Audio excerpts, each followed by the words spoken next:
ఇది రేపు మనకు జిల్లా కలెక్టర్ గారు మరియు కమిషనర్ ఆఫ్ పోలీస్ వారి ఆధ్వర్యంలో రేపు కోఆర్డినేషన్ కమిటీ మీటింగ్ జరుగుతుంది.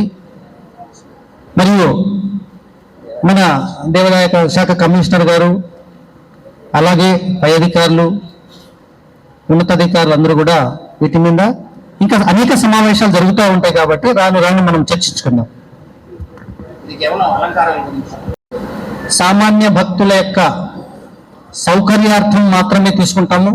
ముఖ్యంగా మనకు సుదూర ప్రాంతాల నుంచి ఎంతో మంది సామాన్యమైన భక్తులు వస్తూ ఉంటారు. ఏది ఏమైనా వారి యొక్క సౌకర్యార్థం అనేది రేపు కోఆర్డినేషన్ కమిటీ మీటింగ్ లో డెసిషన్ తీసుకుంటాం.